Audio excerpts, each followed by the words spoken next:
Ser Podcast. Ser Historia. Cadena Ser. Con Nacho Ares. La Compañía Inglesa de las Indias Orientales fue fundada por Gran Bretaña en el siglo XVI para desarrollar el comercio entre las compañías asiáticas como la India y Malasia. Sin embargo, en la mitad del siglo XIX, durante el largo reinado de la reina Victoria, la compañía se había convertido en una poderosa fuerza política, administrando el reino británico en un área muy amplia. En la época de nuestra historia, la compañía inglesa se preparaba a entregar la autoridad territorial a la corona inglesa, allanando así el camino para la formación del Imperio británico.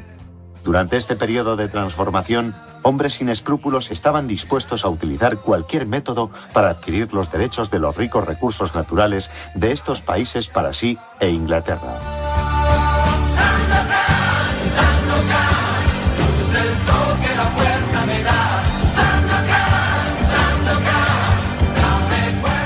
Todo un referente para una generación que nos acercó a redescubrir en una edad muy temprana uno de los aspectos quizás más apasionantes de la literatura. Cuando eres un chaval y cuando no eres tan chaval, disfrutas de las aventuras, de historias de piratas, de viajes increíbles. Hemos escuchado un fragmento de la serie de televisión Sandokan, de finales de la década de 1970, emitido en España, que tuvo un grandísimo éxito y que hizo mirar a muchísima gente para volver a la estantería y recuperar grandes clásicos de la historia de la literatura, en este caso de Emilio Salgari, uno de los autores. La mayor parte de su obra se publicó en la segunda mitad del siglo XIX y unos poquitos años del siglo XX, con esos viajes increíbles a lugares exóticos de Oriente, de América, de África. Emilio Salgari va a ser el protagonista de nuestro cronovisor, pero como siempre será uno de los muchos temas que vamos a tratar en este nuevo episodio de Ser Historia.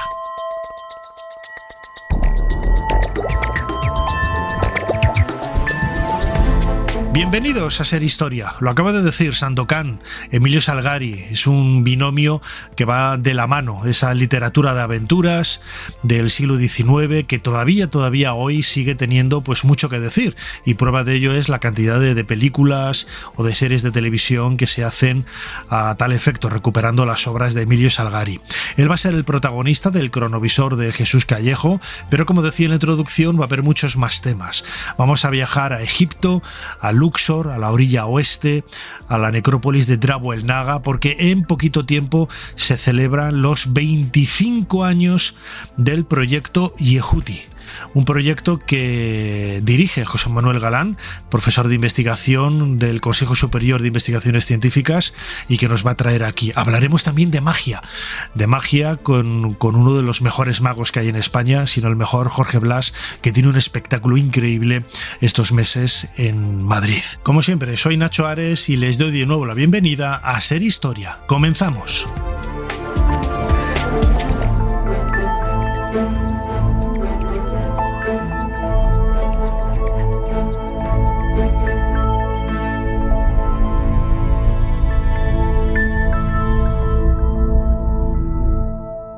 Sigue a Ser Historia en las redes sociales. Nos tienes en Twitter, Facebook, YouTube, Instagram y TikTok. @SerHistoria.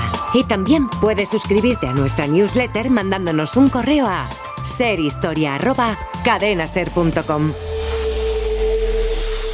Jesús Callejo, una semana más. Bienvenido de nuevo a Ser Historia. Bien hallado, Nacho, y presto y dispuesto para este cronovisor, que tengo la sensación que va a ser un poco aventurero. Una historia de piratas, ¿no? Comenzábamos el programa con la cabecera de Sandokan, una serie mítica de los años 70, protagonizada por Kabir Bedi, un actor que nos llevó a todos, ¿no?, al mundo de la literatura, de Emilio Salgari, de los piratas, de los tigres de Montparnasse, de un montón de historias realmente increíbles con las que hemos crecido todos, ¿no? Todos, todos. Yo creo que es más conocida su obra que su vida, de Emilio Salgari. Una vida corta, intensa y con un final trágico, pero también muy aventurero al estilo romántico que él quería. Pero sí, sí, estamos hablando de un Emilio Salgari que viajó con la imaginación más que físicamente, cartografió selvas, mares, desiertos, pero nunca los pisó. Entonces esa es la gran ventaja o la gran aventura que tuvo un Emilio Salgari, que nunca salió de Italia, que viajó muy poquito, se movió geográficamente por lugares muy concretos, pero sin embargo, con su imaginación hizo viajar a muchísimos lectores, nos hizo viajar a multitud de lugares, ¿no? Se puede considerar un escritor de aventuras, evidentemente, un escritor popular, pero primero fue periodista. Yo creo que ahí es cuando él se ejerció con esas crónicas en periódicos de Verona, donde él nace, y él se empieza a dar cuenta que la función que él hacía de periodista, que era divulgar lugares geográficos, crónicas marineras, pues empieza a documentar en mapas, en enciclopedias, en informes navales. Entonces no viaja, pero se documenta. Y se documenta también que como bien sabes, pues nos vamos con él de piratas en Malasia o con el Corsario Negro nos vamos pues por el Caribe o con aventuras exóticas por distintos lugares de África o por el Far West, porque prácticamente tocó todos los escenarios, incluido el egipcio. También escribió novelas egipcias, Las hijas de los faraones o El sacerdote de Petag, serían dos novelas muy características, muy difíciles de encontrar, por cierto, donde el príncipe Mirrinri, vaya nombre que le dio el príncipe Mirrinri, pues tuvo que luchar contra el malvado sacerdote Herhor. Bueno, pues también Egipto fue uno de sus escenarios favoritos y prácticamente no se le resistía a nadie. Que ya estuviera mejor o peor documentado, en este caso te lo dejo a ti, Nacho, te lo dejo a ti. Bueno, en cualquier caso, las novelas de aventuras, el propio título, ¿no?, de novelas, este sustantivo ya nos está diciendo este nombre que, bueno, pues que es algo, una licencia literaria, ¿no?, algo de ficción. Y bueno, hay que ser flexibles, ¿no?, a la hora de afrontarse, mejor dicho, de enfrentarse a este tipo de textos. En cualquier caso, muy entretenidos, porque yo creo que todos hemos crecido con esas novelas de la editorial Juventud o de Bruguera, donde aparecían ilustraciones, viñetas, dibujos, ilustrando las escenas y que, bueno, te ayudaban a recrear, ¿no?, o algunas incluso pasadas a cómic. Yo muchas de ellas las conservo y es un viaje en el tiempo a la infancia, a muchas de esas historias que tengo que reconocer, han pasado ya, claro, pues casi 45 años, las tengo casi olvidadas, ¿no? Pero recuerdo que en su momento pues me ayudaron a viajar, a sumergirme en historias increíbles y en definitiva pues a crecer, ¿no?, y a formarme como lo que somos, que es en definitiva lo que se busca con la literatura, ¿no? Así es, además él fue pionero dentro de este género, ¿no?, literario, precursor directo de autores como Rider Haggard, ¿no?, el del famoso de Las minas del rey Salomón, o Edgar Rice Burroughs, el de Tarzán o John Carter, o incluso de Julio Verne. Con la diferencia, fíjate, muchas veces se dice, no, es que Julio Verne tampoco viajó y también tuvo mucha imaginación a la hora de recrear lugares. ¿Cómo que no viajó? Viajó el triple que viajó Emilio Salgari, porque tuvo un barco y estuvo en distintos lugares, tanto de Europa como de Estados Unidos. Sin embargo, Emilio Salgari estuvo en Verona, Turín, en Génova y en Turín, que es donde muere. O sea, poco más, y un pequeño crucero que hizo pues eso, por el Adriático, de Venecia a Brindisi, que se quedó tan pancho con 18 años. Y punto.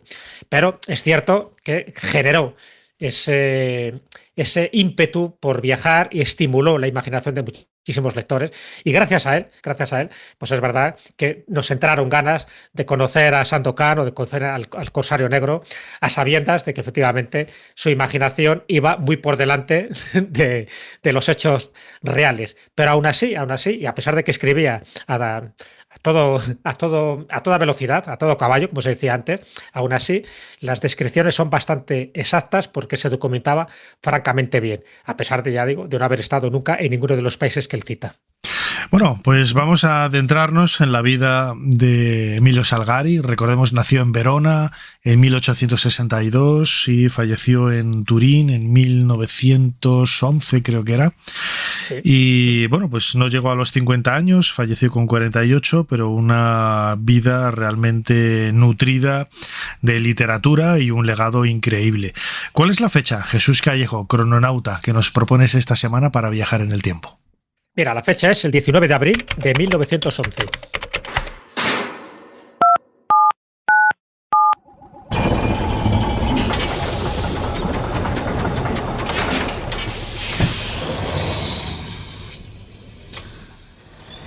Adelante, pasen. Jesús Callejo les está esperando junto al cronovisor.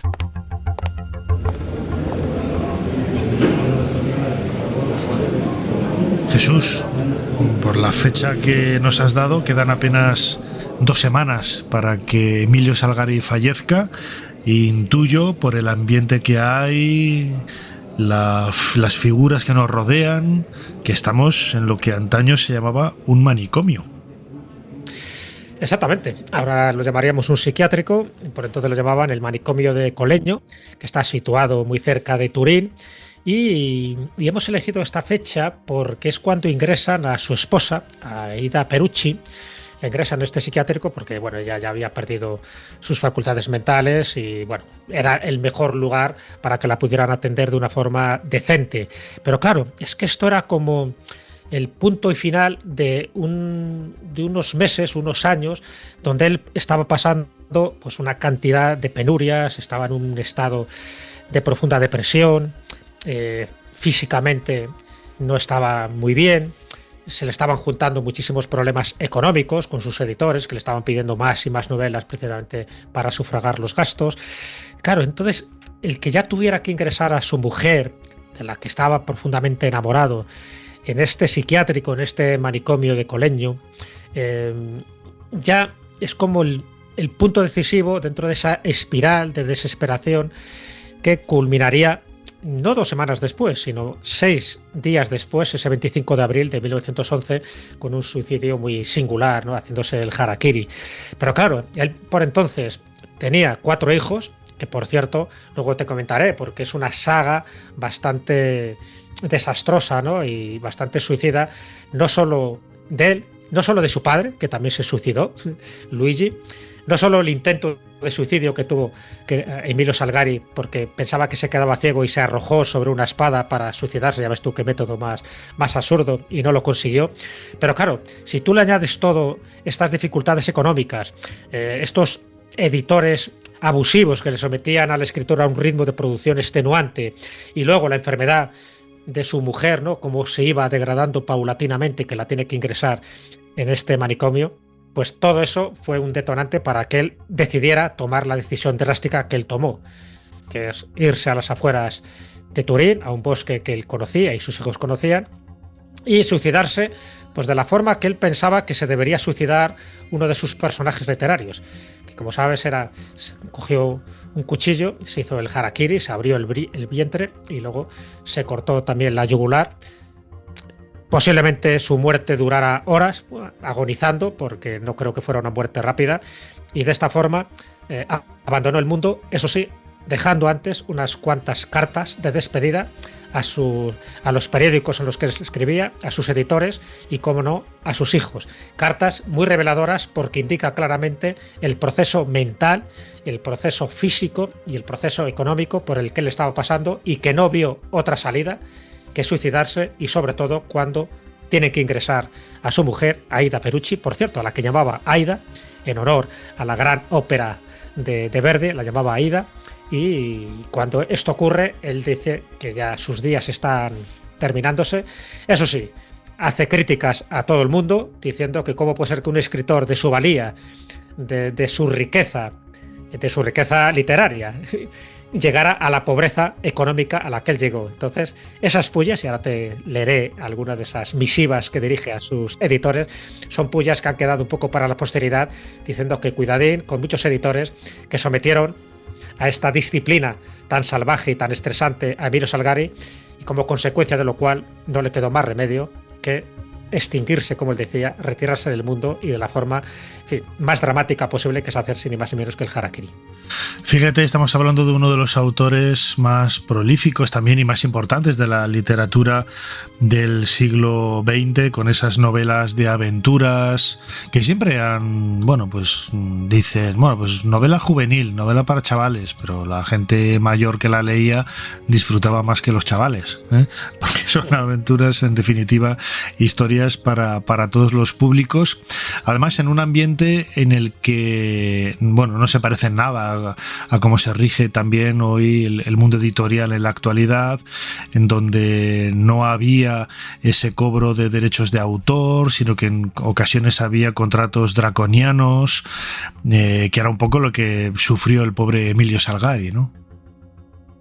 Sí, así es. O sea, fue el gran problema. Él cambió de editorial en varias ocasiones.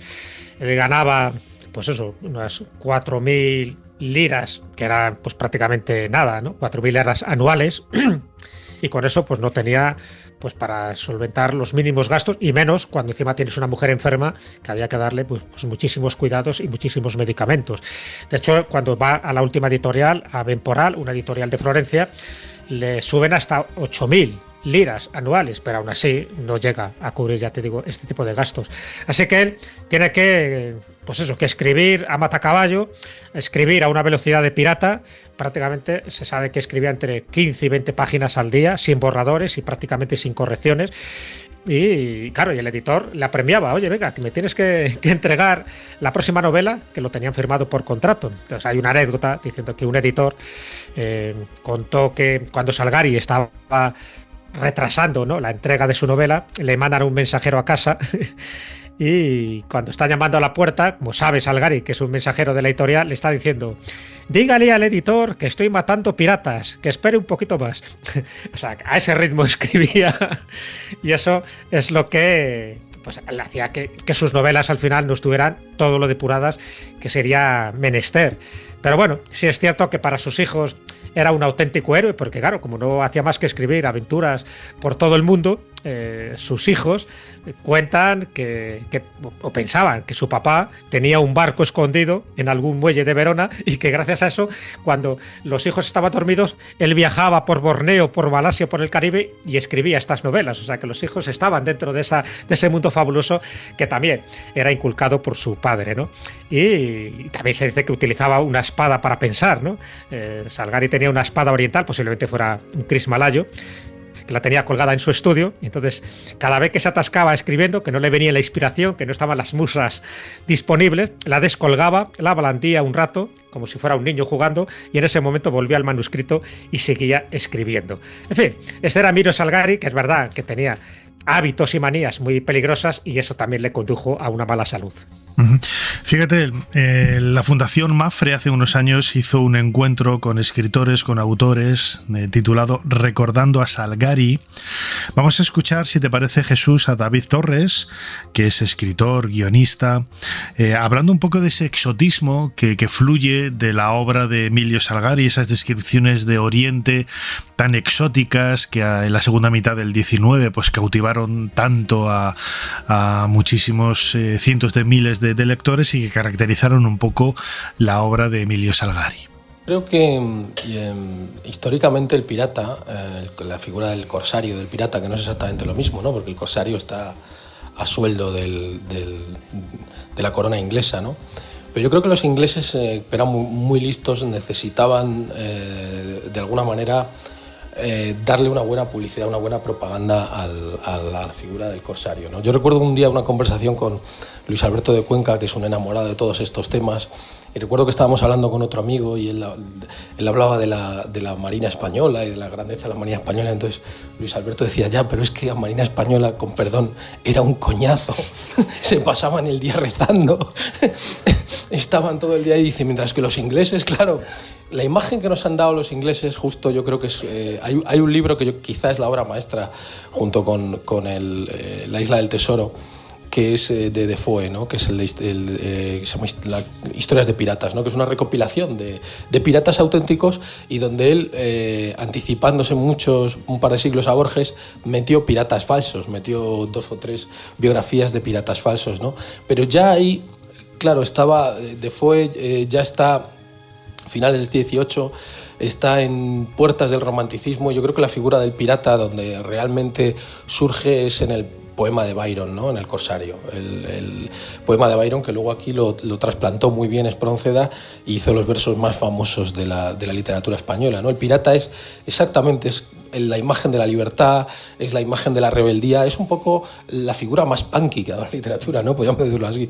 El pirata es el punky por excelencia, ¿no?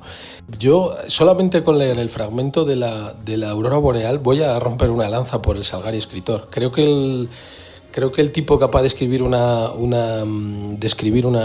aurora boreal sin haberla visto nunca, y me imagino que lo único que tenía eran crónicas de los exploradores que hubieran visto alguna, y lo demás se lo inventó todo. Creo que es un gran escritor.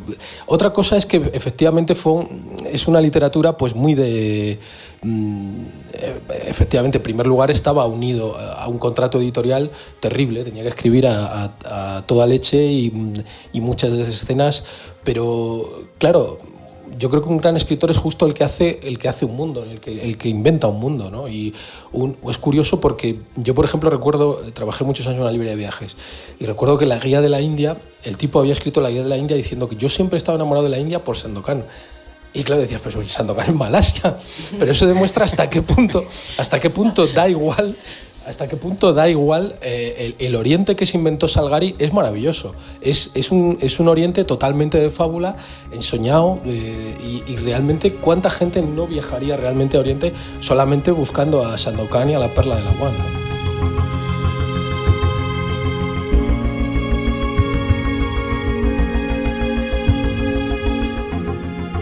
Jesús, hay que recordar también que en esta época, en el siglo XIX, sucedía no solo con Emilio Salgari, sino con otros autores, las novelas no se publicaban como ahora, que tú vas a una tienda, una librería y te compras el libro, ¿eh? El libro entero. En muchas ocasiones, Emilio Salgari fue también partícipe de esta tradición, se publicaban en periódicos de forma, bueno, pues como si fueran fascículos, por entregas. Sí, folletines, que llamaban. Folletines, sí, cada semana, cada pocos días aparecía una entrega. De esta manera, bueno, pues cautivabas un poco la emoción del lector, lo enganchabas también para adquirir el próximo periódico en donde apareciera la entrega y la continuación de las aventuras que se estaban escribiendo, y también hacía que, claro, esos inicios y finales tuvieran una suerte de colofón, de tal manera que se generara la intriga para seguir queriendo leer en la próxima entrega, ¿no? Es una forma también de escribir y de dar con la literatura totalmente distinta como se hace ahora. Sí, Salgari, a ver, era un experto en esta técnica. Él combinaba muy bien ese exotismo geográfico. Como ves, ninguna de sus novelas, o casi ninguna, no sé, porque escribió 84, pero casi ninguna se ceñía a los ámbitos geográficos de Italia o de los alrededores. Siempre se iba a lugares mucho más lejanos, ¿no? Creaba estos mundos más sugestivos, y sus novelas siempre están cargadas de esa ética y esa épica heroica, ¿no?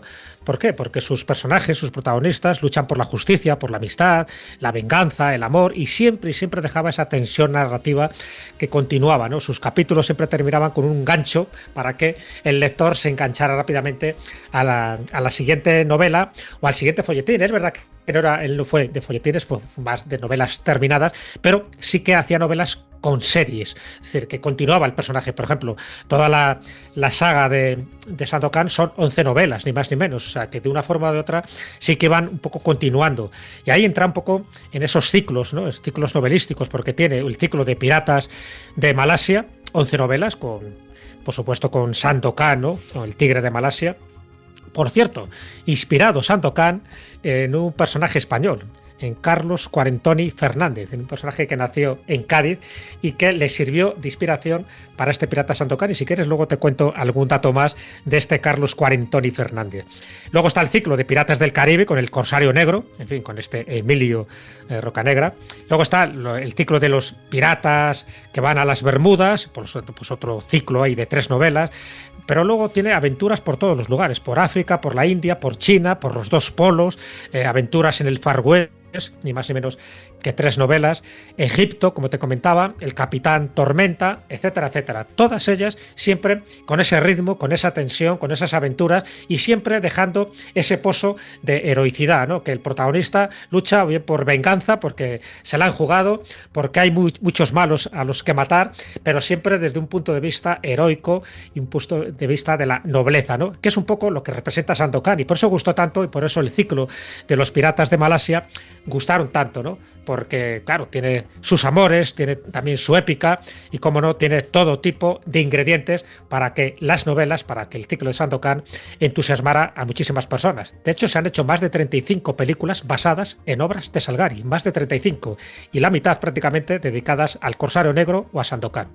Fíjate, son grandes personajes que cautivan la imaginación, precisamente en una época, la segunda mitad del siglo XIX, en donde comienza a proliferar la idea de, bueno, sobre todo la posibilidad, ¿no?, de hacer viajes. Antes comentabas esas novelas ambientadas en Egipto.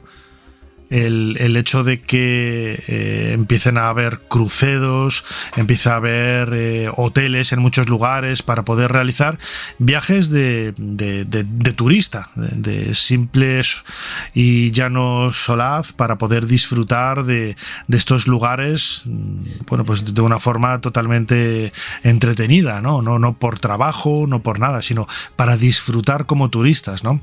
Y esto también llamaba la atención sobre todo los lugares más lejanos, los más exóticos. Hoy, pues con un avión, 6-7 horas, puedes estar en la India, un poco más puedes estar en China, en Japón, pero en aquella época eran viajes de días, de semanas, con muchos peligros también en el camino, y si a todo eso le vas sumando las aventuras de los personajes, pues lo convierten en algo realmente atractivo. Hombre, y tan atractivo.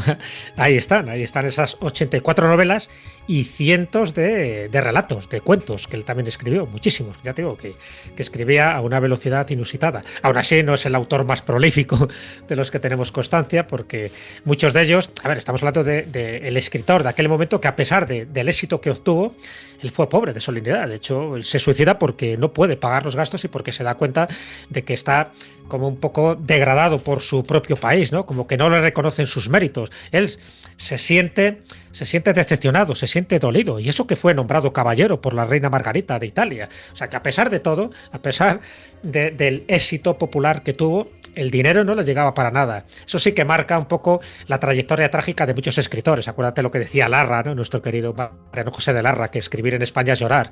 Claro, ser escritor ahora, dices, bueno, tiene un cierto prestigio, parece que estamos como bien considerados los que escribimos novelas o los que escribimos libros, pero es que en aquella época era como ser actor o ser actriz. Por cierto, Ida Perucci, su mujer, era actriz de teatro y era modelo. Pero con eso es que no llegaban a final de mes prácticamente. Entonces, esas condiciones, dices, muy bien, recreas mundos fantásticos, imaginarios, exóticos, pero al final, si no ganas una mísera lira, ¿no?, para poder sustentar a tu familia, ya digo, y sus 4 hijos, ni más ni menos. Y además 4 hijos que todos ellos heredaron un poco la esencia de muerte, porque cuando se suicida Salgari, con 48 años, a los pocos días murió Ida Perucci en este psiquiátrico, pero su hijo mayor, Nadir, a todos los hijos les puso nombres de personajes de novelas, como te puedes imaginar. Su hijo mayor, Nadir, muere en un accidente de circulación al estrellarse su motocicleta con un tranvía. Su única hija, Fátima, que por cierto es el nombre de la heroína de una de sus novelas, que es la favorita de Mahdi, que se titula así la novela. Bueno, pues Fátima muere muy joven de tuberculosis en un hospital, apenas cumplidos 21 años.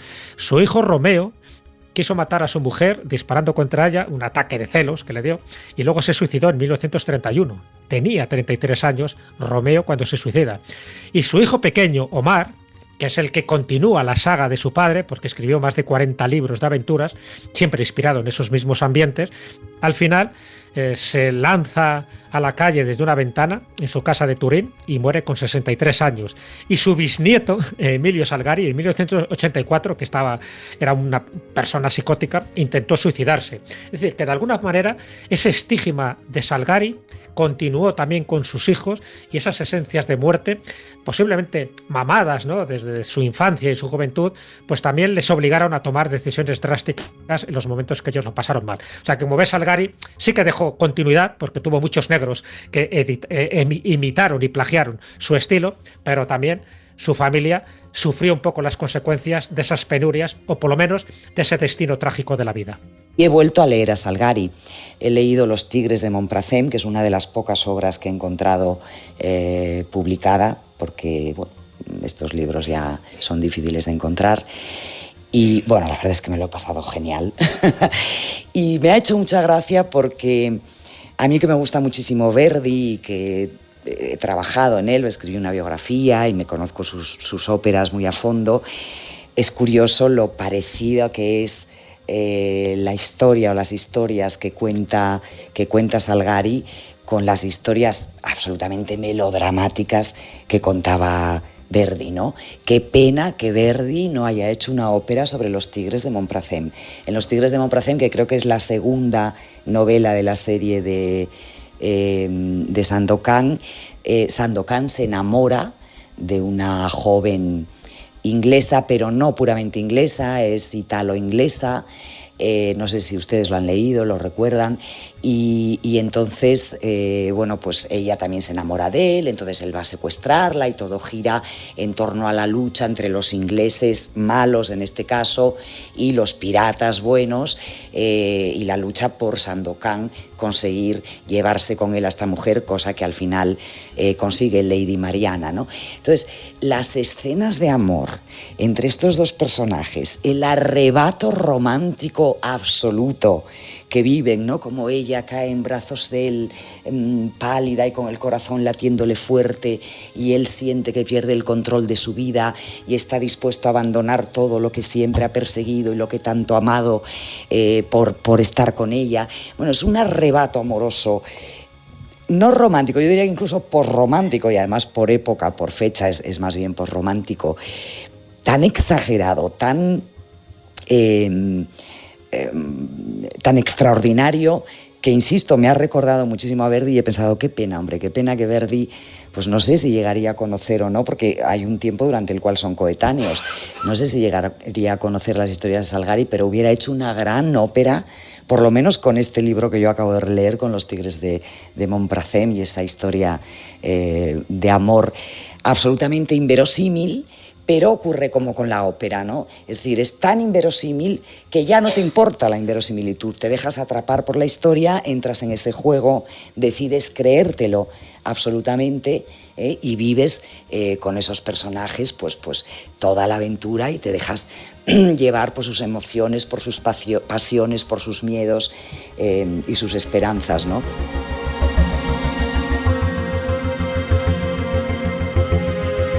Escuchábamos, Jesús, una nueva entrega de ese encuentro con escritores organizado por la Fundación Mafre, recordando a Salgari. En esta ocasión era Ángeles Caso, hablando de esos paralelos, ¿no?, que podría haber entre Giuseppe Verdi, gran admirado por Emilio Salgari, y el propio Salgari, ¿no? Y decía Ángeles, la escuchábamos ahora, que qué bueno hubiera sido que Verdi, que no sabemos si se llegaron a conocer, incluso, ¿no?, pudiera haber realizado alguna ópera, alguna obra magistral con las obras de aventuras de Emilio Salgari. Desde luego que tenía todos los ingredientes para poder hacerlo. Hablábamos al principio también de esas novelas, de esas aventuras, El Tigre de Montparnasse.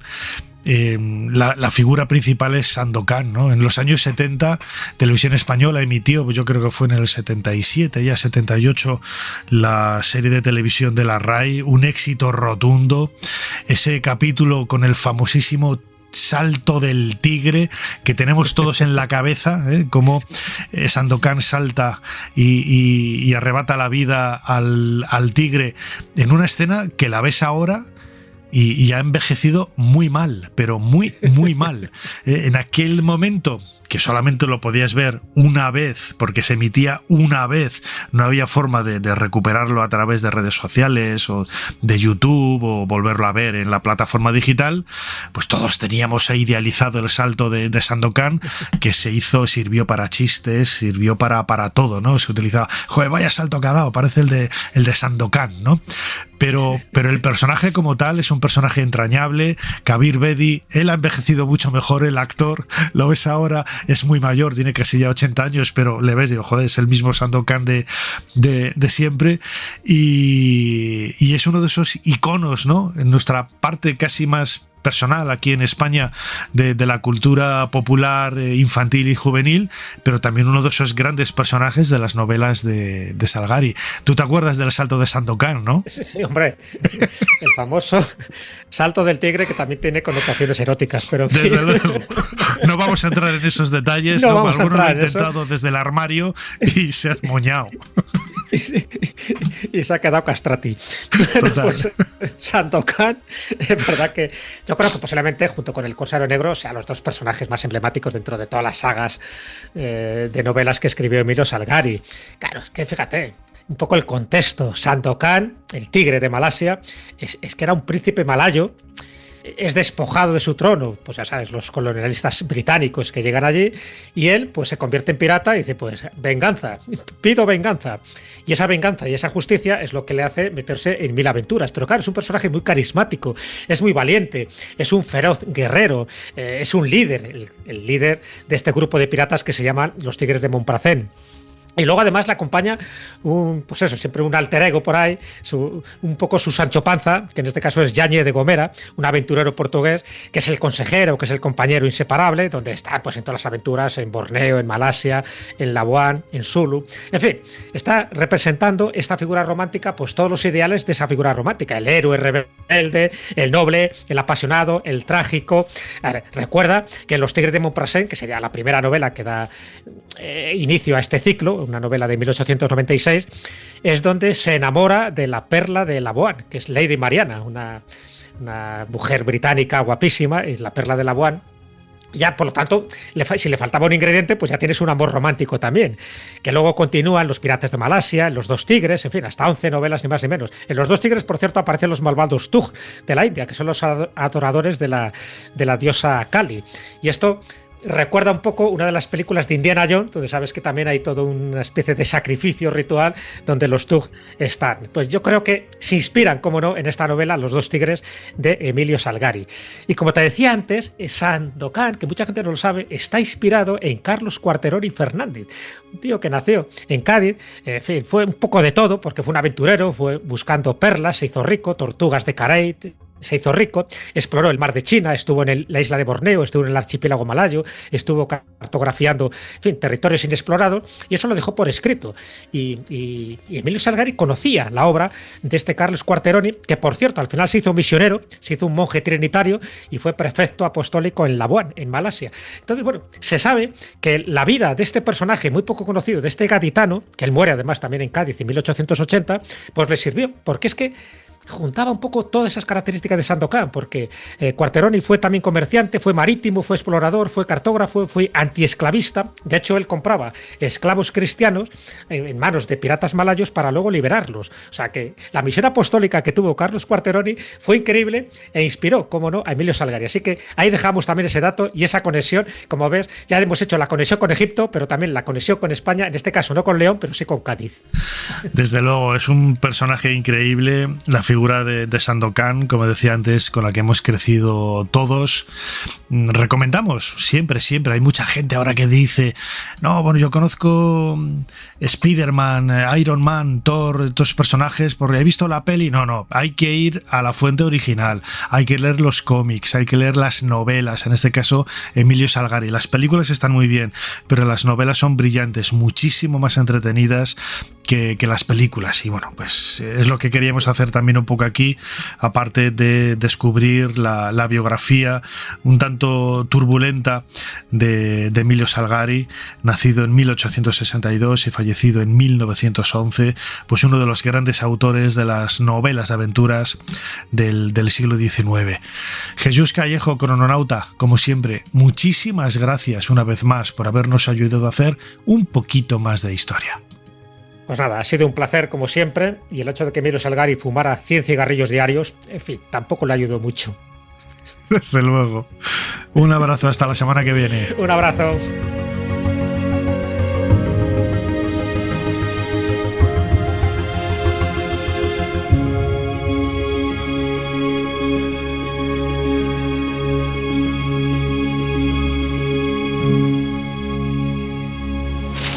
Extra, extra. La Gioconda ha desaparecido del Louvre. La Gioconda en poder de una banda de traficantes de arte internacional. Extra, extra. El Louvre pierde la obra maestra de Leonardo da Vinci. Tú sabes el valor que tienen. Sé el valor que tienen. Y también sé de dónde vienen, Guillaume. Por eso, precisamente, tenemos que deshacernos de ellas lo antes posible. Ser Historia con Nacho Ares. Todo lo que quisiste saber de la historia, la madrugada del sábado al domingo, en la cadena SER.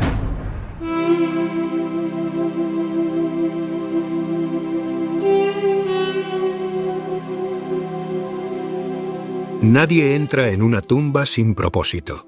Vivos y muertos se aventuran en la oscuridad buscando algo.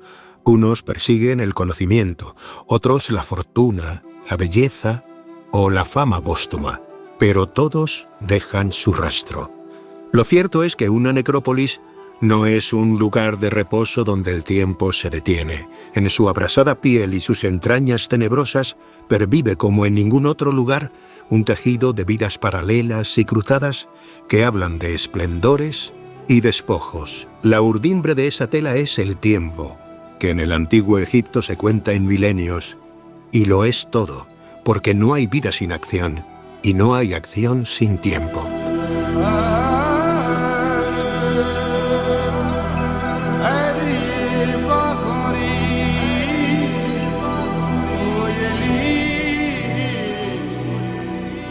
Continuamos en Ser Historia y lo hacemos escuchando un fragmento del documental Historias de una necrópolis, de Javier Trueba, que recoge algunas de las aventuras del proyecto Yehuti, que en esta próxima campaña, la número 25, celebra precisamente eso. 25 años excavando en la tumba de Yehuti y de Heri en Drabo el Naga, uno de los lugares más golosos desde el punto de vista arqueológico en la orilla oeste de Luxor, en Egipto. José Manuel Galán, bienvenido de nuevo a Ser Historia. Hola, ¿qué tal, Nacho? Y hola a todos. ¿Cómo afrontáis esta nueva campaña, que es la número 25? Ese aniversario, ya hace 5 años, los 20 años fue algo especial, pero los 25 también, pues yo no sé si pensabas llegar tan lejos. Bueno, hace 25 años no, desde luego, cuando empezamos, y estaba yo buscando patrocinador entre las empresas privadas y bueno, conseguimos estrechar lazos con Telefónica Móviles por aquel entonces, y me preguntaban, ¿no? Pero este proyecto, ¿cuánto piensas que va a durar? Digo, bueno, pues 5 años, algo así, ¿no? Y bueno, vamos a por el 25 y todavía queda mucho por excavar y mucho por descubrir. Claro, además, lo hemos comentado en otras ocasiones, quizás muchos de los arqueólogos que nos están escuchando están acostumbrados a que en una campaña pues aparezcan 2 o 3 cosas importantes. La verdad es que en Egipto la riqueza del patrimonio es tan grande que casi a diario, casi a cada minuto, cada hora, encontráis algo importante para construir la historia de esa necrópolis en ese contexto tan importante que va casi desde el 1500 o un poquito antes, ¿no? Que es hasta el reinado de Hatshepsut, incluso mucho después, ¿no? Sí, la verdad es que el secreto de Egipto es que precisamente por la sequedad del terreno, las cosas, incluso las más frágiles, las más vulnerables, se conservan fenomenalmente bien, ¿no? Desde las telas a las piezas de madera, la pintura. y eso hace que los hallazgos sean más numerosos que en cualquier otro ámbito donde se excave, ¿no? Eso es el secreto de la egiptología y de la arqueología en el Antiguo Egipto, ¿no? Pero además nuestro yacimiento ha sido especialmente rico no solo en descubrimientos en general, sino en la variedad de descubrimientos, porque empezamos con las tumbas de Yehuti y de Geri, que estaban decoradas en relieve. Ya alcanzamos la cámara pintada de Yehuti, con las paredes y el techo escritos con el libro de los muertos, que es uno de los hallazgos principales. Es un texto muy, muy importante para la historia de la religión y para la historia de la civilización egipcia. Pero es que luego, excavando fuera, pues encontramos el pizarrín de escuela que probablemente utilizó Yehuti cuando era pequeño para aprender a manejar el pincel. Encontramos 50 ramos de flores que se habían utilizado para despedir a un difunto en un funeral de hace 3.000 años. Por supuesto, el jardín maravilloso de hace 4.000 años, del año 2000 a.C., con semillas, con el tronco de un árbol todavía en pie. Es decir, la suerte que hemos tenido es que el yacimiento nuestro pues ha dado no solo muchos hallazgos, sino muy, muy variados, de muy distinto tipo, ¿no? Y eso para nosotros es fenomenal, porque nosotros lo que nos gusta es aprender, ¿no? Y aportar a la ciencia como investigadores, y el yacimiento ha sido pues maravilloso en ese sentido. Hemos aprendido con él un montón de cosas que no sospechábamos y hemos podido hacer aportaciones a la egiptología mundial que no esperábamos, desde luego. Además, escuchándote, lo que se da a entender es que este yacimiento, esta necrópolis, lo que demuestra que es casi un ser vivo, ¿no? Porque lo que está ofreciendo es un recorrido de casi 1000 años de historia, o incluso más, de diferentes momentos de la historia de Egipto, que va desde el Reino Medio hacia el 2000 a.C. hasta casi la época tardía, grecorromana, es decir, casi 2000 años de historia, y todo ello pues focalizado en un espacio relativamente pequeño, ¿no? Como el tamaño de casi de un poco menos de un campo de fútbol, que es la extensión que tenéis en Drabo el Naga, y todo ello con una riqueza increíble, ¿no? Sí, nuestro yacimiento mide aproximadamente unos 1000 metros cuadrados, y lo que es bonito es que se ha convertido en una pequeña ventana hacia la antigua Tebas, ¿no? Que es la actual Luxor, ¿no? Tenemos eso, los primeros hallazgos así importantes son del año 2000 a.C., el jardín, la tumba con la que se asociaba el jardín, pero también tenemos otras tumbas de esa misma época, o el ataúd de Iker, que se hizo enterrar con arcos y flechas, también del año 2000. Las tumbas de Yehuti y de Geri, nuestros protagonistas, son del año 1500, fueron reutilizadas en sucesivos momentos hasta llegar a época grecorromana, como tú comentabas. Tenemos unos sudarios de época romana pintados maravillosos, y es verdad, es nuestro yacimiento, que en principio es modesto, no es excesivamente grande, pero es verdad que gracias a él podemos documentar la evolución de la sociedad durante casi 2000 años de historia, desde el año 2000 a.C. hasta la época romana. Lo bonito también, la suerte de Egipto, es que excavando en una necrópolis no solo aprendemos sobre la religión y las costumbres funerarias de los antiguos egipcios, sino también de la vida cotidiana. Como ellos pensaban que iban a resucitar en el más allá, en carne y hueso, ¿no? Y pensaron que les convendría llevarse al más allá pues todo, desde comida y bebida hasta la ropa, hasta el pizarrín de escuela que utilizaron para aprender cuando eran pequeños. Y entonces, excavando en la necrópolis, conocemos muchísimos detalles de la vida cotidiana y de la sociedad del Antiguo Egipto. Además, quizás uno de los premios desde el punto de vista personal, una gratificación quizás enorme, es que pues el proyecto Yehuti tiene un ala entera casi, ¿no?, en el Museo de Luxor, en lo que es la exposición permanente. Es decir, no es una exposición temporal como hay otras misiones también que aportan objetos, sino que ahí estáis, ¿no?, como exposición permanente en el Museo de Luxor, pues con muchos de los objetos que has mencionado ya. Sí, la verdad es que eso nunca hubiéramos soñado que iba a ocurrir, ¿no? Pero tenemos desde los ataúdes de Iker del año 2000 al de Neb del año 1600, también el ataúd de una chica, muy interesante, también en torno al año 1700, que se hizo enterrar con 4 collares sobre el pecho, uno de ellos probablemente conteniendo el testimonio de vidrio más antiguo de Egipto. Eso es uno de los aspectos que queremos trabajar en la campaña que viene, ¿no? En argumentar científicamente en la antigüedad de este collar, ¿no? Analizándolo con carbono 14, ¿no? Pero también tenemos varios de los ramos de flores que comentaba antes, están expuestos en el museo, momias de animales que también hemos encontrado muchísimas y que estudia Salima Ikram, sketches que hicieron los artistas que decoraron las tumbas antes de tallar la roca de la montaña, practicaban las escenas que iban a componer, y tenemos esos sketches también conservados, los hemos encontrado fuera de las tumbas, ¿no? Tenemos una inmensa suerte de contar eso con una gran vitrina de unos 12 metros de largo, ¿no? Con algunos de los objetos más significativos del proyecto, ¿no? La verdad es que un lujo. Nunca hubiéramos soñado esto, la verdad. Desde luego. Y después de 25 años, ¿qué es lo que queda por hacer?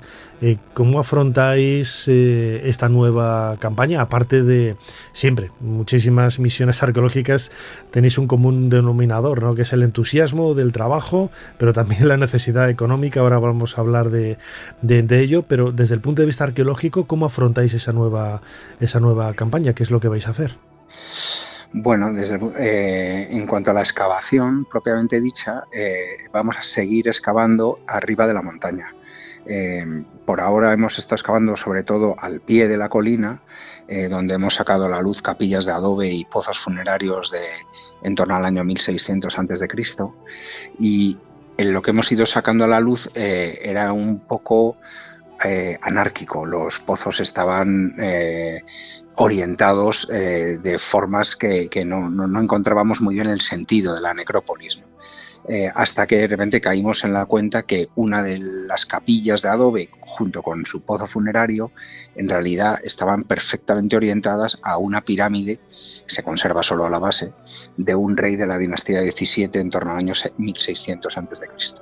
Y entonces pensamos que sí, esa capilla y ese pozo y estaban orientados perfectamente al vértice de esa pirámide, a lo mejor los otros pozos y capillas estaban orientados a otras pirámides que todavía no han salido a la luz. Probablemente solo se conserve la base porque eran de adobe y se debieron derruir en época antigua, pero si somos capaces de encontrar las bases de esas pirámides, encontraremos el sentido a la necrópolis, que es lo que buscamos, ¿no? Entender cómo se hacían las cosas, cómo se organizaban, ¿no?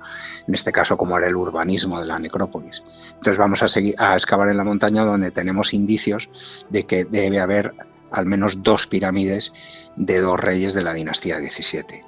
Una de esas pirámides ya la dibujaban los planos del siglo XIX, los primeros egiptólogos que pasaron por esta zona a principios del siglo XIX dibujaron la base de una pirámide que ahora no se ve, ¿no? Y luego los vecinos alemanes han encontrado la parte de arriba de una pirámide que no se ha encontrado, ¿no? Y ellos ya han agotado, digamos, su área de excavación, o sea que probablemente la pirámide de esa parte de arriba que han encontrado los alemanes en realidad debe estar en nuestro yacimiento. Entonces tenemos estos indicios de estas 2 pirámides que deben estar ahí ubicadas, y entonces estamos trabajando un poco en esta línea, pretendiendo aportar un poco al conocimiento del paisaje funerario de la necrópolis de la antigua Tebas, ¿no? Entender cómo se orientan las tumbas, cómo se organiza el cementerio, ¿no?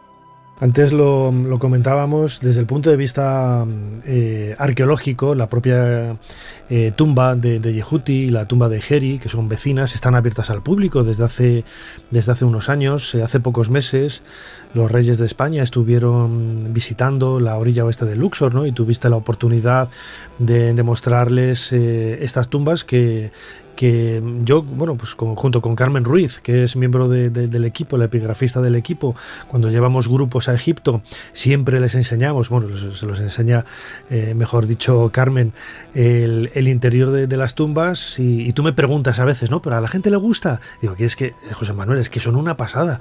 Los relieves, quizás nosotros estamos tan acostumbrados, o tú estás acostumbrado a verlos a diario, porque es como si fuera tu casa, que quizás se pasan desapercibidos, ¿no? Pero la expresión de la gente entrando en la tumba, viendo la museografía del espacio, cómo se ha reconstruido, la calidez y la calidad de los relieves, las líneas tan finas, los dibujos tan maravillosos de esa arpista, esa escena del ritual de apertura de la boca, etcétera, que son únicos en toda la necrópolis de la orilla oeste de Luxor, convierten a la tumba en algo realmente maravilloso, y yo creo que todavía no eres consciente de ello, ¿no? No. Bueno, es que las tumbas no son como mi casa, son como mis hijos. Y uno piensa siempre que sus hijos son los más guapos. Y yo, bueno, obviamente yo creo que hemos tenido una suerte también, porque la suerte también te tiene que acompañar. Cuando elegimos esta zona para empezar a excavar hace 25 años, la tumba de Yehuti estaba llena de escombros por dentro, totalmente destrozada.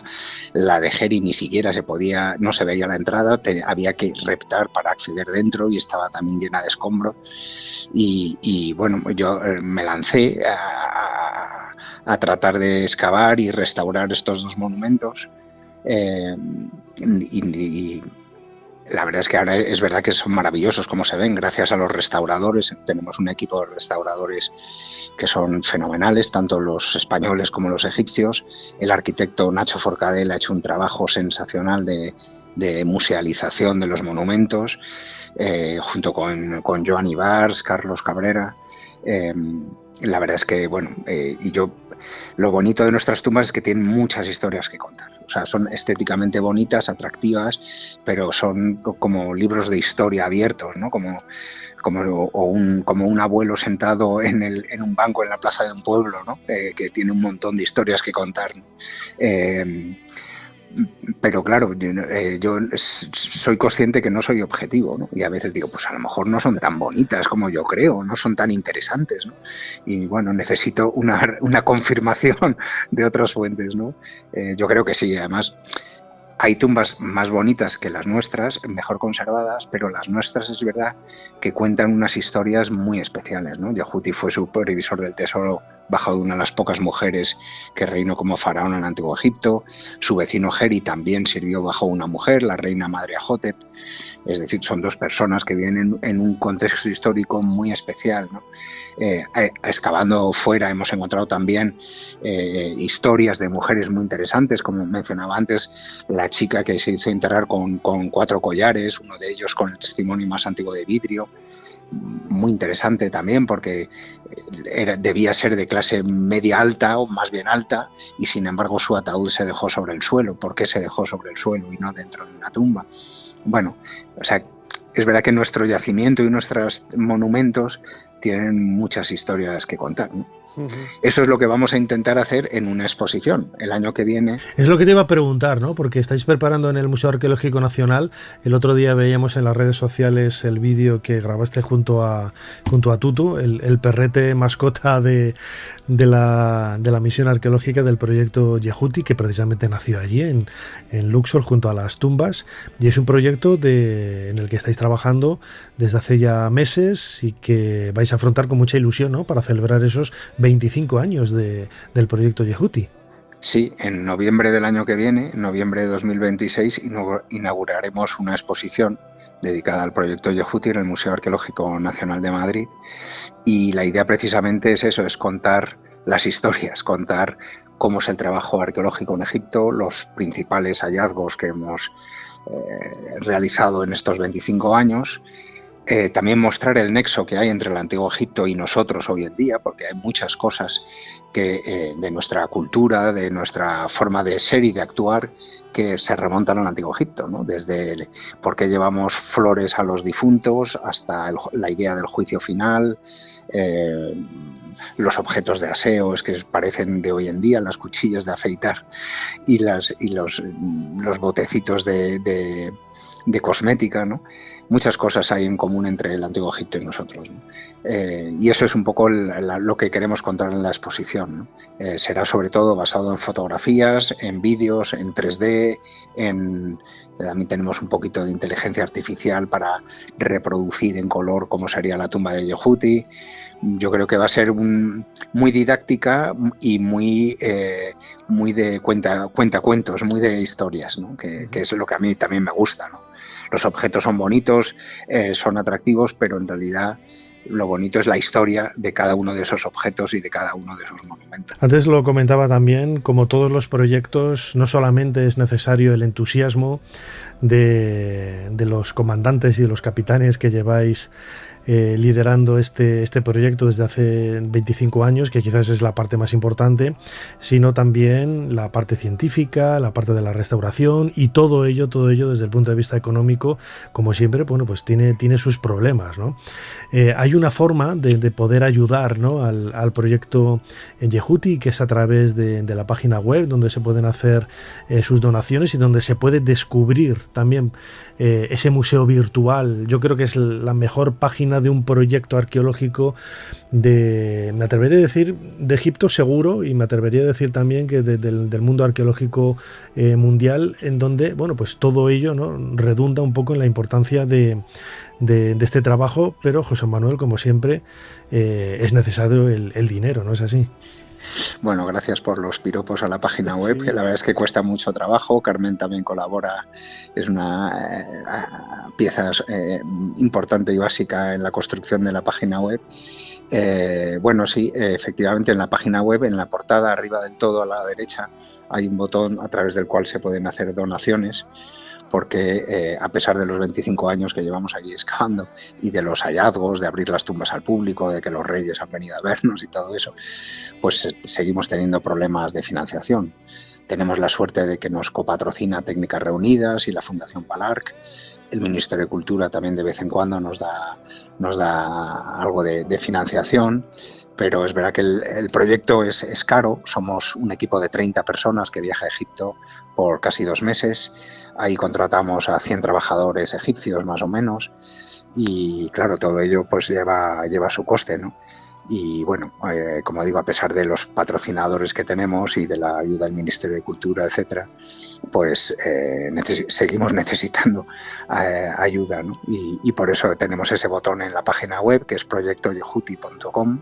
Ese es el nombre de la página, el nombre del proyecto. Es facilito y bueno, agradecemos todo tipo de ayuda. Creo que es una forma bonita de no solo de colaborar con un proyecto científico, aventurero, cultural, sino también, bueno, sentirse parte de él, ¿no? Hay veces a mí que me da un poco de vergüenza pedir dinero, ¿no? Pero me dicen, no, José Manuel, si es al revés, nos das la oportunidad de sentirnos parte de tu historia, ¿no? Y bueno, eso me anima. Y es verdad que hay mucha gente que querría haber sido egiptólogo y no ha podido. Y esto, bueno, visitando las tumbas desde luego es lo mejor que se puede hacer, pero también pues ayudándonos a continuar con el proyecto Yehuti, pues la verdad es que nosotros lo agradecemos un montón y cualquier ayuda pues es más que bienvenida. Desde luego, nosotros en las redes sociales de Ser Historia vamos a poner también los enlaces a la página web del proyecto Yehuti y a través de ella podéis no solamente descubrir los tesoros de esta tumba, de este yacimiento, ya 25 años de exploración y de investigación científica, sino también colaborar con esa financiación que siempre es necesaria. José Manuel Galán, director del proyecto Yehuti, una vez más, muchísimas gracias por habernos ayudado a hacer un poquito más de historia. Muchísimas gracias a ti, Nacho, y muchísimas gracias a todos los que les gusta la historia y les gusta la arqueología. Y así les gusta Egipto, mejor que mejor. Claro que sí. Un abrazo grande. Un abrazo a todos.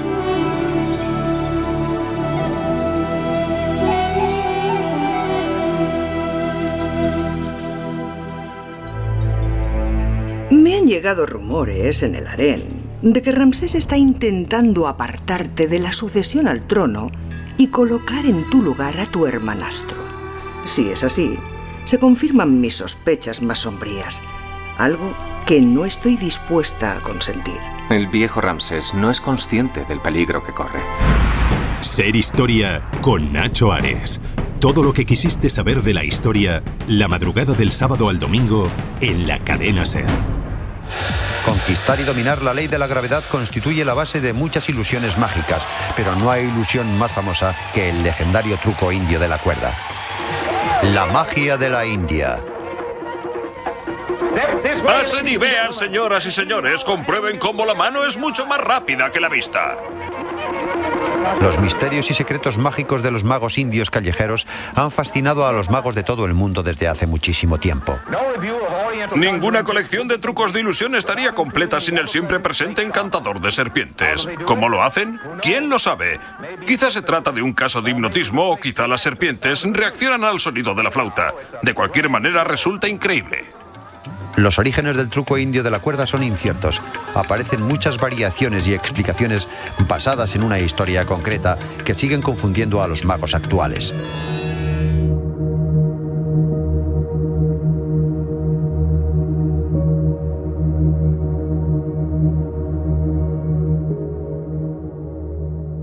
Escuchamos un fragmento de un documental de televisión, La ciencia mágica, en donde se nos habla de la historia del ilusionismo. No es la primera vez que hablamos de esta disciplina artística en Ser Historia, en las 17 temporadas que llevamos ya de programa. Eso sí que es hacer magia y malabares. Y queríamos abordar también el tema de la historia de la magia, como hemos hecho en otras ocasiones, con un buen amigo, con un buen mago. Jorge Blas, bienvenido de nuevo a Ser Historia. Muchísimas gracias, Nacho. Un placer acompañarte. Tienes en estas semanas en Madrid, en el Teatro Pavón, hasta el 11 de enero, un espectáculo llamado Ilusionarte. Luego hablaremos un poco de él. Pero el propio nombre, ¿no? Ilusionarte, ya nos está hablando de dos aspectos, ¿no? Que conjugas muy bien en el espectáculo, lo que es la ilusión y el arte, ¿no? ¿Cuándo empieza a definirse la magia como un arte más que una superchería o un engaño o este tipo de cosas? Claro, yo creo que el momento clave es la edad de oro de la magia, ¿no? Que es el siglo XIX, cuando los magos ya se quitan el hábito de brujo y dejan de ser fanfarrones en los mercados, jugando con el dinero de la gente, robando monedas de oro, como se ve en el cuadro El Bosco, ¿no? El prestidigitador del Bosco, ¿no? Hay un mago en Francia que es Robert Houdin, que para mí es el mago interesante, ¿no? de esa época. Es verdad que se hizo muy famoso después Harry Houdini, pero para mí Robert Houdin es el que de verdad marca un antes y un después. Hay mucha literatura sobre él, también audiovisual, ¿no? En la película El ilusionista se inspiró en la figura de Robert Houdin, pero él es el que crea su propio teatro, hace las veladas fantásticas de Robert Houdin y la burguesía de la época pues va al teatro, disfruta de un espectáculo con charlas pseudocientíficas que hablaban del éter para hacer suspender a su hijo, de los autómatas que él mismo construía.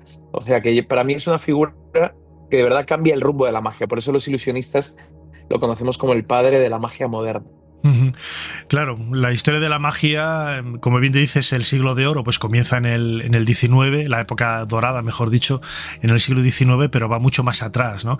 Y es curioso porque muchos de los juegos, de los trucos que se utilizan en espectáculos, incluso en el tuyo, Ilusionarte, podríamos decir que tienen miles de años de antigüedad, ¿no? Hay algunos incluso que están registrados en documentos o en grabados que no explican lo que es, pero realmente estás viendo que están jugando con ese efecto de cubiletes, con ese efecto de aros mágicos, lo que hace que la magia sea un tipo de arte atemporal. Totalmente, sobre todo que fíjate, hablamos de más de 4.000 años de historia, ¿no? de magia, y desde el antiguo Egipto, tu querido antiguo Egipto, ¿no? Con Jedi, lo digo bien ya, ¿verdad? Jedi, sí. El mago Jedi. Cuenta la anécdota una vez con Juan Tamariz en su casa, que los magos siempre lo han llamado Dedi, ¿no? Cuéntalo. Claro, porque en los libros aparece como Dedi, ¿no? Con D. Y efectivamente siempre decimos que el primer mago de la historia documentado pues era Dedi, que en la corte del faraón Keops consiguió cortar la cabeza de un ganso, unirla de nuevo.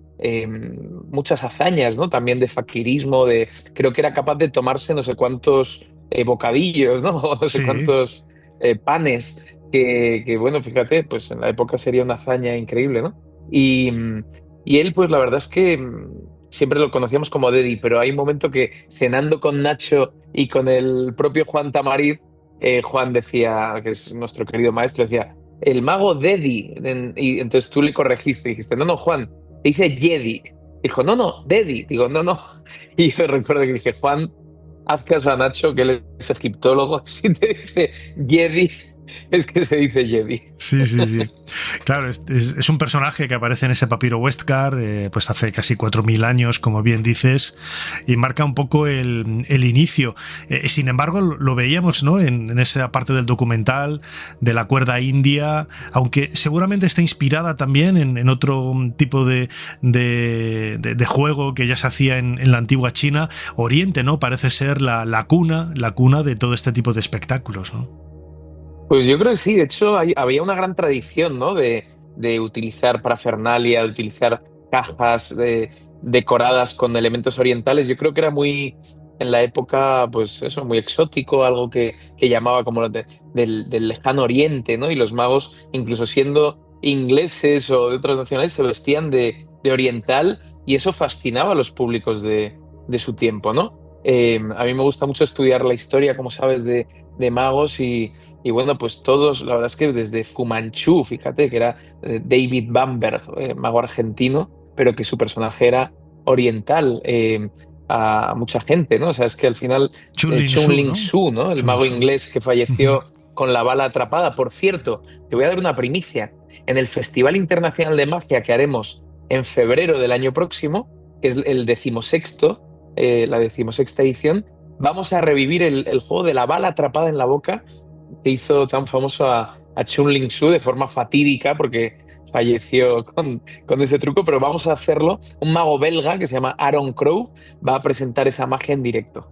Qué fuerte, pues tengo muchas ganas de verlo, porque fíjate, en directo nunca lo he visto muchas veces en televisión, en programas, en actuaciones, a través de YouTube, pero nunca he visto a un mago en la actualidad recreándolo. Hablábamos de la cuerda hindú y fíjate que en el show que estamos haciendo en el Teatro Pavón hay una magia con una cuerda que consiguió sorprender al mismísimo René Lavand, al mago argentino que tenía solamente una mano, ¿no? Sí. Él perdió con 9 años su mano derecha y se convirtió en una leyenda de la magia. Pues hace unos años, antes de que falleciera, tuve la suerte de presentar ante él una magia con una cuerda que seguramente tenga pases de los que usaban en la cuerda hindú, porque al final la magia en los métodos, pues es verdad que nos nutrimos mucho de los métodos del pasado, de los métodos tan ingeniosos que durante varios siglos muchas generaciones de ilusionistas han creado y han perfeccionado, ¿no? Y efectivamente la cuerda es uno de mis números que siempre me ha acompañado y que seguramente tiene su origen en esa cuerda hindú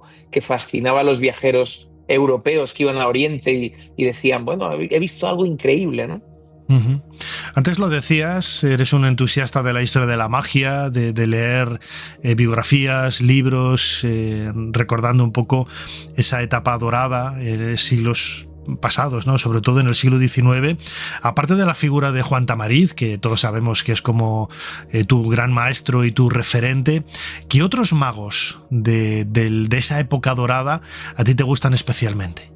España, por ejemplo, un poco más tarde ya, porque fue del siglo XX, pero Fraxon era un mago realmente espectacular. Era un mago español que triunfó en Estados Unidos y, bueno, pues en una época donde estaban las películas ya en Hollywood de ebullición, tal, pues él se fue a Estados Unidos y se convirtió en una gran estrella allí, tanto que era más conocido en Estados Unidos que en España. Y yo nunca lo conocí en persona, pero Juan lo considera su maestro y siempre me ha contado muchas anécdotas de él, de cómo entendía la magia, de la pasión, de cómo realmente era capaz. Él era mago de escena, o sea, él desarrollaba su magia en un teatro, encima de un escenario, y hacía magia con cigarrillos, algo que ahora sería impensable, ¿no? Y su número estrella se llamaba el cigarrillo eléctrico. Entonces él era capaz de hacer aparecer del aire cigarrillos siempre encendidos y fascinaba al público, ¿no? Luego inventó muchísimos juegos de magia que hoy día se siguen haciendo.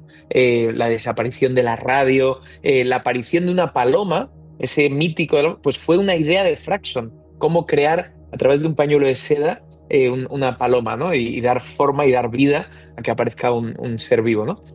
Bueno, pues muchas cosas, ¿no? Fraxon es de las personas que no conocí, pero que siempre admiro y mira, es un mago español que triunfó más allá de nuestras fronteras. Uh-huh. Y además en Estados Unidos hay grandes clásicos. Antes comentábamos a Chun Ling Su, Harry Keller, Howard Thurston, Harry Houdini. Chun-Ling Su, además, que murió haciendo la bala y que creo que era de origen británico, ¿no? Chun-Ling Su, y que él se disfrazaba de oriental y nadie sabía que era británico, o sea, ocultó su identidad hasta el final. De hecho, contaban que daba ruedas de prensa con un traductor chino y que hacía la pantomima de no hablar en su idioma para darle más carisma, más misterio, y que solamente cuando le dispararon, que efectivamente le dispararon de verdad, y fue la única vez que en público habló en inglés y dijo something went wrong, algo fue mal, lower the curtain, bajen la cortina. O sea, y la gente alucinó, primero porque hablara inglés y segundo porque no entendía nada, claro, y efectivamente fue el día que falleció. Uh-huh. En tu espectáculo, que podemos ver, como digo, estas semanas, estos meses en el Teatro Pavón hasta el 11 de enero, ¿qué elementos mágicos históricos se siguen utilizando? Remozados, renovados, con nuevos... el efecto al final sigue siendo el mismo, pero con artilugios y objetos más cotidianos, más cerca, ¿no? del público de ahora, ¿no? Nadie va a utilizar una golilla, claro, ni un traje extraño, ¿no? De este tipo de cosas, ¿no? Claro. Pues mira, mis favoritos son los números de prestidigitación, que fíjate, ya hace 200, 300, 400 años se realizaban con naipes, ¿no? El hecho de hacer aparecer naipes del aire, los grandes números de prestidigitación son clásicos de la magia que siguen fascinando, y para mí esa parte del show es como mi magia credencial, es con la que yo, pues aparte de demostrar las horas de esfuerzo, de trabajo que hay detrás, pero yo me realizo mucho y el público lo disfruta muchísimo porque es como eso, un juego credencial, algo que demuestra la pasión que tienes por algo hasta el límite de ensayar horas y horas algo hasta que sale bien, ¿no? Luego hay números, por ejemplo, como La Cuerda, que es un clásico también muy histórico. Hay un número que vamos a estrenar y que es un clásico reinventado, es un wildcard, es un número...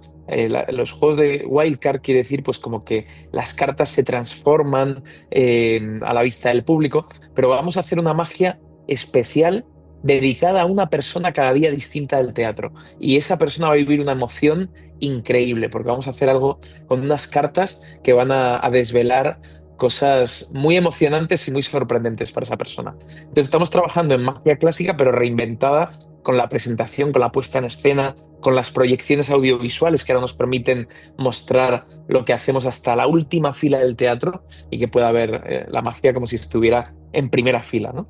Uh-huh. Además, lo hemos comentado en otras charlas contigo, una de las virtudes con que cuenta la magia en la actualidad es que va muy de la mano con la ciencia. Es decir, se van logrando avances desde el punto de vista científico, y es curioso, ¿no?, que muchas veces, lo hemos dicho otras veces, insisto, los magos adaptáis y utilizáis elementos científicos antes incluso de que lleguen a la calle, ¿no?, y que sean más cotidianos y que sean más vulgares, entre comillas, ¿no? A mí me gusta pensar que efectivamente la magia puede revelar inventos que aún no han sido inventados, ¿no? Puede presentar en el escenario eso, ¿no? Porque pues teletransportarse aún no ha sido descubierto la forma científicamente cómo hacerlo, ¿no?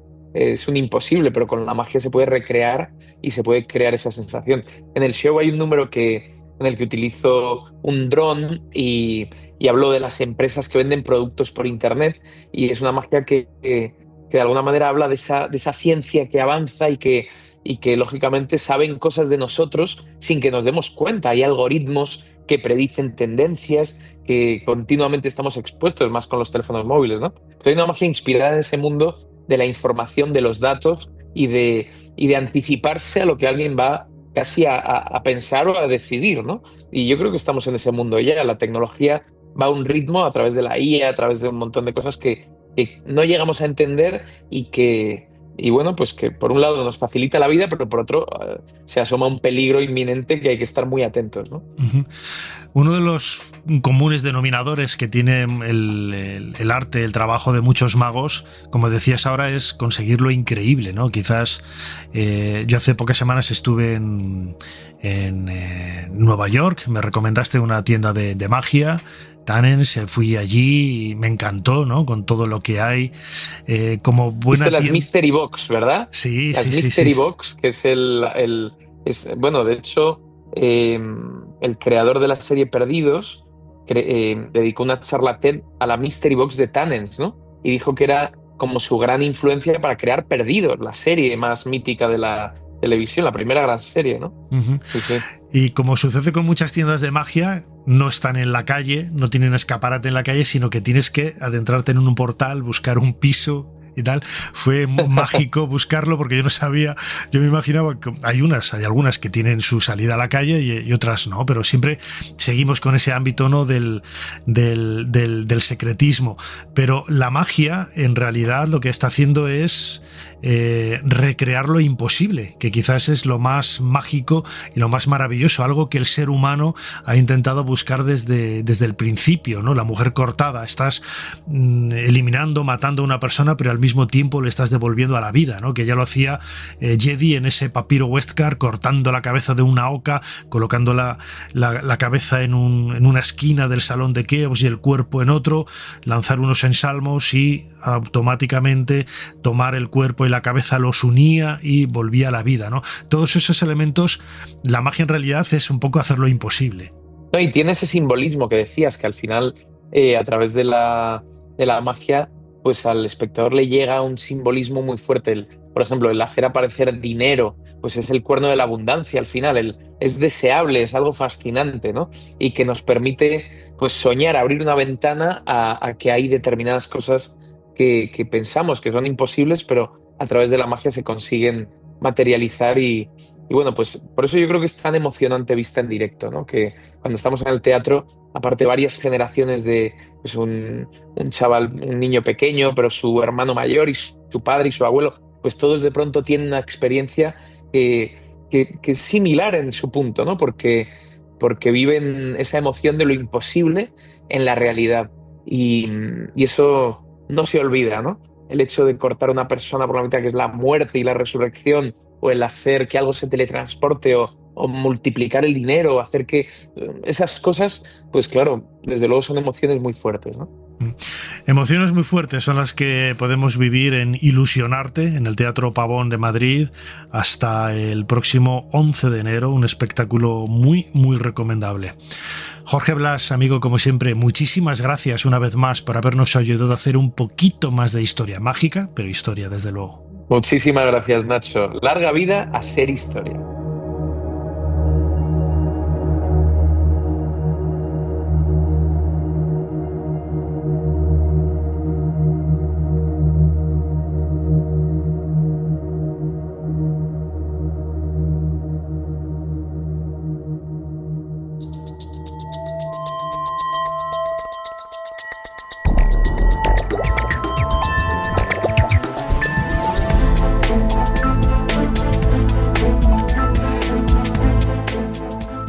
Llegamos al final de este programa, un programa mágico, podríamos decir, por algunos de los temas que hemos tratado, la figura de Emilio Salgari, esos 25 años del proyecto Yehuti y el espectáculo Ilusionarte, verdadera historia de la magia en vivo de la mano de Jorge Blas. Como siempre, Fermín Agustí ha estado en la producción del programa, Ana Caballero controlando las redes sociales, delante del micrófono vuestro humilde servidor, Nacho Ares. Os dejamos con más entretenimiento, esa noche de la cultura aquí en la cadena SER, con música, libros, un montón de cosas, no os lo podéis perder. Hasta la semana que viene. Para no perderte ningún episodio, síguenos en la aplicación o la web de la SER, Podium Podcast o tu plataforma de audio favorita.